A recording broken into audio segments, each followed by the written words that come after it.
Fructose भी 2 cyclic संरचना बनाता है, जैसे ग्लूकोज की बनती थी 2 साइक्लिक स्ट्रक्चर, ये इस तरीके से, एक अल्फा वाली एक बीटा वाली, उसी प्रकार से फ्रक्टोज की भी 2 चक्रीय संरचनाएं होती हैं। चक्रीय संरचनाएं कैसे बनाते हैं आपको पता होगा कि ये वाला जो ऑक्सीजन है ये अपने लोन पेयर इस कार्बन को दे देता। क्यों दे देता? क्योंकि कार्बन क्या है, हाईली इलेक्ट्रोनेगेटिव एलिमेंट O से जुड़ा है, तो ये इलेक्ट्रॉनों को क्या कर लेगा, अपनी तरफ खींच लेगा, जिससे इस पर पार्शली नेगेटिव चार्ज, इस कार्बन पर पार्शली पॉजिटिव चार्ज आ जाएगा। और जब इस कार्बन पर पॉजिटिव चार्ज आ गया तो इसको है इलेक्ट्रॉन की जरूरत, तो ये ऑक्सीजन इसको इलेक्ट्रॉन दे देंगे। ये ऑक्सीजन क्या करेंगे, इसको इलेक्ट्रॉन दे दिए। जैसे ही इलेक्ट्रॉन दिए तो इस ऑक्सीजन क्या हो गया, इससे बंध बना लिया। तो अब कार्बन के बंध देखो कितने हो गए, 1 2 3 4 और 5, तो कार्बन 5 बंध तो बना नहीं सकता, तो वो क्या करेगा, ये डबल बॉन्ड तोड़ लेगा और कहाँ शिफ्ट हो जाएगा, यहाँ। ठीक है, वैसे भी इस पर O पर पार्शियल नेगेटिव चार्ज था, बंध के इलेक्ट्रॉन शिफ्ट हो गए तो और माइनस चार्ज आ गया।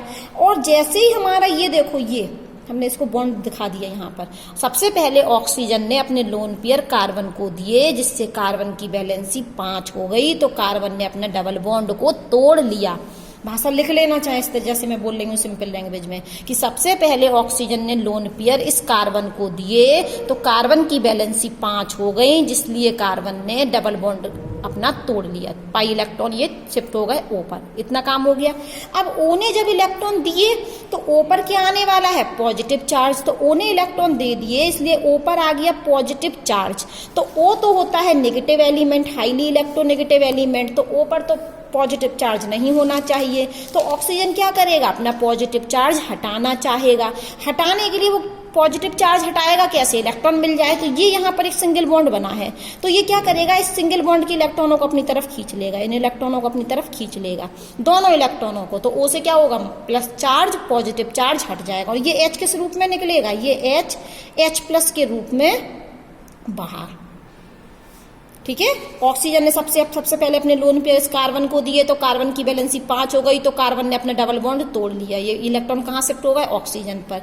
और जैसे ही O ने इलेक्ट्रॉन दिए, लोन पेयर दिए, तो O पर आ गया माइनस चार्ज। जब O पर माइनस चार्ज आ गया तो O ने अपना जो H से बंध बना रहा था उस बंध को तोड़ लिया और दोनों इलेक्ट्रॉनों को खींच लिया, तो यहाँ से पॉजिटिव चार्ज हट गया। लेकिन हाइड्रोजन के पास एक भी इलेक्ट्रॉन नहीं बचे, तो हाइड्रोजन किस रूप में निकल गया, H प्लस के रूप में। अब ये H प्लस कहाँ जाएगा, ये प्लस जाएगा H प्लस इस O के पास, तो यहाँ क्या बन जाएगा, OH। इतना काम समझ में आ गया। अब हम बना देते हैं इसकी साइक्लिक संरचना। ये हमारा क्या है, हमारा ये फ्रक्टोज है, ये क्या है हमारा फ्रक्टोज। अब हम बना रहे हैं इसकी संरचना।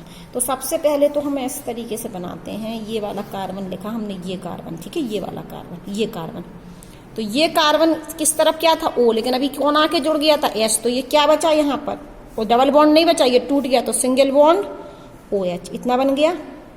और अब नीचे कार्बन लिखते हैं, तो ये कार्बन तो जैसे का तैसा, ये H और ये OH। अब ये कार्बन, इस कार्बन पर भी कुछ चेंज नहीं हुआ, ये OH, ये H। अब एक और कार्बन, तो ये H और नीचे क्या है हमारा CH2OH, यहाँ भी कुछ अंतर नहीं। अंतर कहाँ हुआ कि ये ऑक्सीजन इस कार्बन से भी जुड़ी और यही ऑक्सीजन इस कार्बन से जुड़ी। कौन से कार्बन पर, कार्बन नंबर 2 से और कार्बन नंबर 5 से। तो हमें इस जो यहाँ ऑक्सीजन है, ये ऑक्सीजन, इस ऑक्सीजन को लिख दें हम बीच में। क्यों लिख दें बीच में, क्योंकि ये ऑक्सीजन इस कार्बन से भी, इस कार्बन से भी, तो हमने इस कार्बन से जोड़ दी और इस कार्बन से भी हमें जोड़ना है, तो हमने इस कार्बन से ये जोड़ दी ऊपर ले जाके। क्यों जोड़ दी, क्योंकि इस कार्बन पर एक ग्रुप क्या जोड़ा है, CH2OH, वो हमें यहाँ दिखाना था। ठीक है, तो एक बार इस तरीके से बन सकती है और एक और बन सकती है। एक कैसे बन सकती है कि OH इस तरफ और CH2OH उस तरफ। तो ये जो बनी हमारी, तो ये वाली तो हमारी बनी है बीटा वाली, ये वाली जो बनी, तो ये कौन सी है, बीटा वाली, क्योंकि इसमें OH कहाँ है, लेफ्ट में। उसमें भी देखो ग्लूकोज में बीटा वाली को क्या रहता था, OH लेफ्ट में रहता होगा।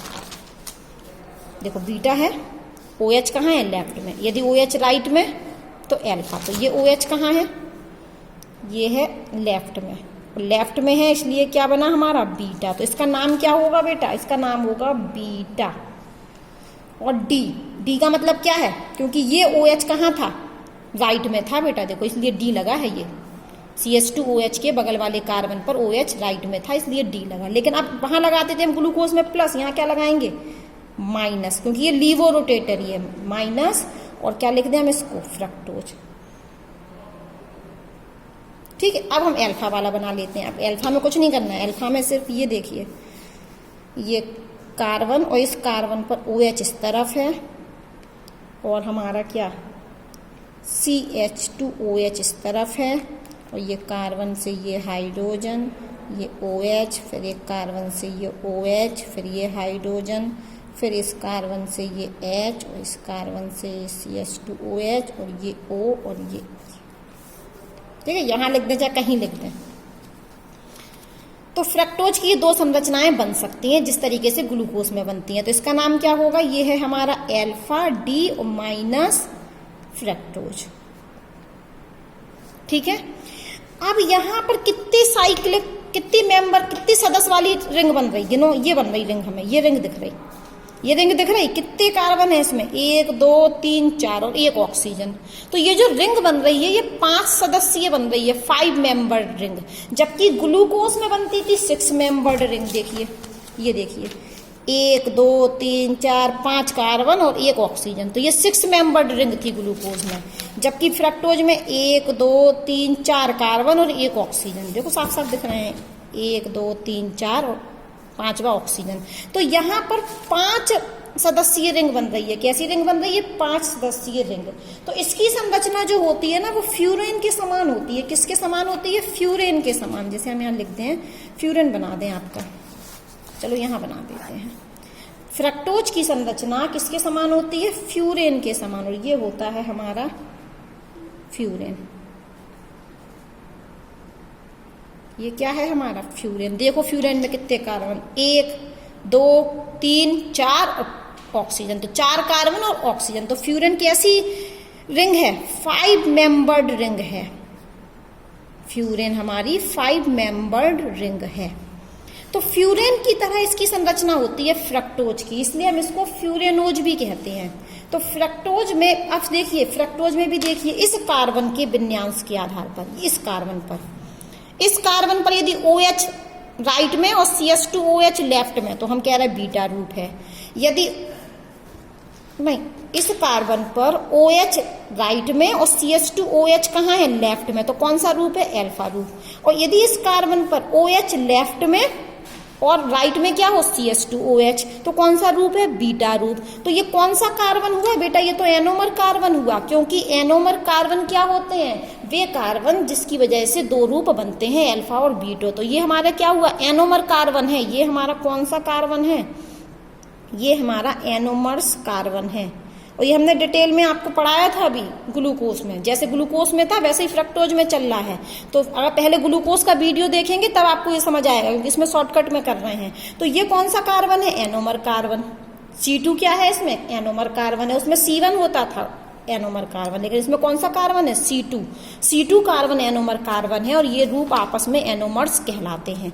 तो फ्रक्टोज के 2 एनोमर हैं, अल्फा और बीटा, और उन एनोमर की संरचना फ्यूरेन के समान है, इसलिए हम इनको फ्यूरानोज संरचना भी कहते हैं। कौन सी संरचना, फ्यूरेनोज संरचना। और वहां पर पाइरेन के समान संरचना थी। ग्लूकोज की जो एनोमर की संरचना थी वो पाइरेन के समान थी, इसलिए हम उनको पाइरेनोज संरचना कहते थे। याद कर लीजिए, ग्लूकोज की जो साइक्लिक स्ट्रक्चर था उसकी संरचना पाइरेन के समान थी, इसलिए हम ग्लूकोज के एनोमर संरचनाओं को, हेमी एसिटल को पाइरेनोज संरचना कहते थे। और पाइरेन क्या था हमारा, 6 मेंबर्ड रिंग था। लेकिन जो फ्रक्टोज है, फ्रक्टोज की जो साइक्लिक संरचना है वो फ्यूरेन के समान है, इसलिए हम इसको फ्यूरेनोज कहेंगे। और फ्यूरेनोज कितना होता है, 5 मेंबर्ड रिंग।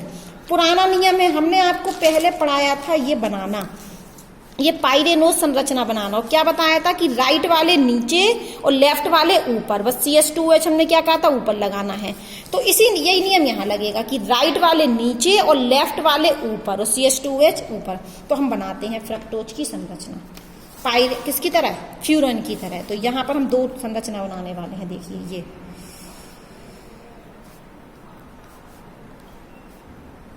ठीक है, ये हमारा फ्यूरेन बन गया। हम 2 फ्यूरेन बना लेते हैं पहले से। ठीक, बन गया फ्यूरेन। अब हम यहाँ फ्यूरेन पे क्या करते हैं, इस तरीके से ये बंद बना के रख लेते हैं, फिर हम जोड़ते हैं। ठीक है, यहां देखो इसमें OH कहाँ है, राइट में, तो OH कहाँ आएगा, नीचे। OH कहाँ आएगा, नीचे। OH आएगा हमारा नीचे, और CH2OH लेफ्ट में, इसलिए ये आएगा ऊपर। ये पहले बता चुके हैं, राइट वाले नीचे और लेफ्ट वाले ऊपर। अब इस कार्बन पर देखो H राइट में, तो H कहाँ आएगा, नीचे, और OH कहाँ आएगा, ऊपर। अब इस कार्बन पर देखो OH राइट में है, तो OH कहाँ आएगा, नीचे, और H आएगा ऊपर। अब इस वाले कार्बन पर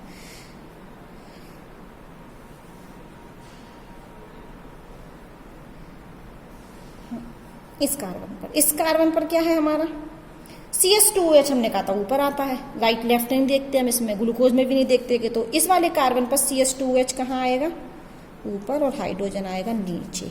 और ये संरचना का नाम होगा हमारा अल्फा डी फ्रक्टोज तो है, ये अल्फा डी फ्रक्टोज तो है, लेकिन और अल्फा डी माइनस, और इसको हम क्या बोल सकते, फ्रक्टोफ्यूरेनेज।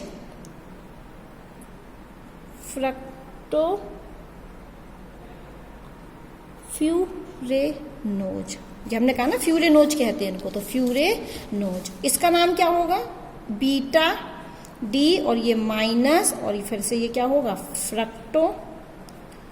फ्यूरेनोज। फ्यूरेनोज क्यों कह रहा है, क्योंकि फ्यूरेन के समान संरचना है। अब इसकी बना देते हैं। ये देखिए, ये कार्बन देख लीजिए, तो इस कार्बन पर ये CH2OH कहाँ है, राइट में, तो ये कहाँ आने वाला है, नीचे। ये कार्बन नंबर 1 है बेटा, काउ तो नंबरिंग डाल दें। ये 1, ये 2, ये 3, ये 4, ये 5 और ये 6। यहाँ पर ये 1, ये 2, ये 3, ये 4, ये 5, ये 6, तो इसका नंबर है 1, ये 2, ये 3, ये 4, ये 5, ये 6। इसका यहाँ पर ये CH2 ये 2, ये 3, ये 4 और ये 5, और यहाँ एक और जुड़ेगा, वो 6 होगा। ठीक है, तो हम जोड़ देते हैं। तो ये CH2OH, क्योंकि CH2OH कहाँ है, राइट में, इसलिए नीचे जाएगा, और OH कहाँ है, लेफ्ट में, इसलिए ऊपर जाएगा। अब इस कार्बन पर देखिए H राइट में है, तो H नीचे और OH ऊपर। अब यहाँ पर OH नीचे और H ऊपर, इसी तरीके से बना लेना, ये H और ये CH2OH। तो ये हमारी क्या बन गई, फ्यूरेनोज संरचना बन गई, किसकी, फ्रक्टोज की। फ्यूरेन के समान, फ्रक्टोज की साइक्लिक स्ट्रक्चर फ्यूरेन के समान होता है, तो इसको हम फ्यूरेनोज संरचना कहते हैं। बस साइक्लिक संरचना बना लें, बस, फिर हम कुछ नहीं करें, राइट वाले नीचे और लेफ्ट वाले ऊपर, और CH2OH को हमेशा ऊपर रखते हैं। ये आप 2-3 बार बनाओगे तब आपको समझ में आएंगी। और इसमें जो एनोमर कार्बन है वो ये वाला है, ये C2 वाला। ठीक है, अगर ऐसे में देखें, फ्यूरेनोज संरचना में देखें, तो यदि OH ऊपर तो बीटा, OH नीचे तो अल्फा। यहां से देखें, ठीक है, तो और यहां से देखें तो यदि OH रिंग के अंदर, देखो रिंग के अंदर OH तो अल्फा। वही नियम हमने ग्लूकोज में भी बताया था कि OH कहाँ हो, रिंग के अंदर तो अल्फा, OH रिंग के बाहर तो बीटा। फ्यूरेनोज संरचना में देखें तो OH नीचे तो अल्फा और OH ऊपर तो बीटा। यही नियम वहां चलता था ग्लूकोज में। देखो अंदर OH कहाँ है, अंदर तो अल्फा ग्लूकोज, OH रिंग के बाहर, ये रिंग होती है हमारी, रिंग के बाहर तो बीटा। यहाँ देखो तो यहाँ OH ऊपर तो बीटा और OH नीचे तो अल्फा। अब यहाँ देख लो, OH नीचे तो अल्फा और रिंग के अंदर, OH रिंग के बाहर और कहाँ ऊपर तब बीटा। बिल्कुल सेम टू सेम नियम चल रहे हैं। तो ये हमने पढ़ लिया आज फ्रक्टोज की साइक्लिक संरचना। और साइक्लिक संरचना जो एनोमर होते हैं उनको हम फ्यूरेनोज संरचना भी कहते हैं, क्योंकि इनकी समानता फ्यूरेन से होती है, इसलिए हम इनको फ्यूरेनोज कहते हैं। और इसमें एनोमर कार्बन C2 वाला है। कौन सा वाला है, C2, जबकि ग्लूकोज में C1 वाला था। ठीक है, अब हम पढ़ने वाले हैं डाइसैकेराइड। क्या पढ़ने वाले हैं, डाइसैकेराइड, नेक्स्ट वीडियो।